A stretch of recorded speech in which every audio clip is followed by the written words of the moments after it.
तो शिक्षक ट्रांसफर से जुड़ी ये बड़ी खबर है। देखिए, आपको बता दें कि अब सॉफ्टवेयर से ही सभी शिक्षकों का ट्रांसफर होगा। कोई भी ट्रांसफर अब मैनुअली नहीं होगा। बीपीएससी और विशिष्ट शिक्षकों का ट्रांसफर होगा। देखिए, पहले फेज का इसी महीने 30 जनवरी तक लिस्ट जारी करने का लक्ष्य है और सभी जिलों से बारी बारी से विभाग को ऑनलाइन रिक्तियां मिल रही है।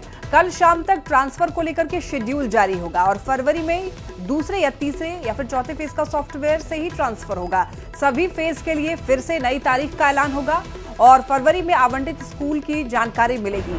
तो मैट्रिक इंटर परीक्षा के बाद सभी की पोस्टिंग होगी और शिक्षा विभाग में कल महत्वपूर्ण बैठक के बाद नई तिथि की घोषणा होगी। और अब तक सिर्फ 35 कैंसर पीड़ित का ट्रांसफर हुआ है।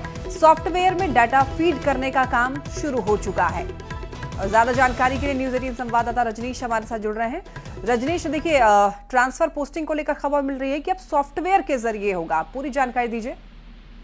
बिल्कुल, देखिए, लंबे समय से बिहार के जो विशिष्ट टीचर हैं या फिर बीपीएससी वाले टीआरई 1, 2 या पुराने टीचर हैं वो इंतजार कर रहे हैं कि उनका ट्रांसफर कब होगा। इस बीच शेड्यूल जारी भी किए गए थे, लेकिन चूंकि मैन्युअली ट्रांसफर शुरू किया गया था, जिसमें फर्स्ट फेज में जो कैंसर पीड़ित हैं या दिव्यांग हैं या लाचार लोग हैं उनके लिए शुरुआत की गई थी। 35 ट्रांसफर ही हो सका था। शिक्षा विभाग ने एक रिहर्सल किया था उसमें, लेकिन अब जो फैसला लिया गया है कि अब फिर से सॉफ्टवेयर से अब जो भी ट्रांसफर किए जाएंगे, यानी कल इसको लेकर महत्वपूर्ण बैठक है और इसी महीने में 30 जनवरी तक जो फर्स्ट फेज का जो लिस्ट है वो सॉफ्टवेयर के जरिए जारी होगा।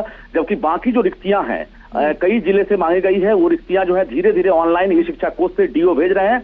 उसके आधार पर जो डेट है वो जारी किया जाएगा। माना यह जा रहा है कि फरवरी महीने में तमाम जो विशिष्ट टीचर हैं या बीपीएससी टीआरई 1, 2 पुराने वाले हैं, फेज वाइज उनका ट्रांसफर होगा। हालांकि स्कूल की जानकारी दे दी जाएगी, लेकिन पोस्टिंग उनका मैट्रिक और इंटर एग्जाम के बाद किया जाएगा। ये कहीं ना कहीं लक्ष्य रखा गया है। फिलहाल जो बड़ी जानकारी यही मिल रही है कि जो सॉफ्टवेयर से ट्रांसफर होने की बात है उसका ट्रायल भी शुरू हो गया है और उसमें डेटा फीड करने का काम शुरू हो चुका है। कल एसीएस डॉक्टर एस सिद्धार्थ बैठक करेंगे तमाम अधिकारियों के साथ। उसके बाद ये कल नई तिथि का ऐलान करेंगे, जिसके बाद जानकारी मिलेगी कि first phase, second phase, third phase and fourth phase का ट्रांसफर कब तक होगा। जो लक्ष्य रखा गया उसकी जानकारी कल जो है तमाम शिक्षकों को मिल जाएगी। लक्ष्मी, लेकिन रजनीश, क्या फर्क है मैनुअली और सॉफ्टवेयर के जरिए जो ट्रांसफर किया जाएगा? क्या इसमें कुछ बदलाव रहेगा या फिर किन किन बातों का इसमें ध्यान रखा जाएगा?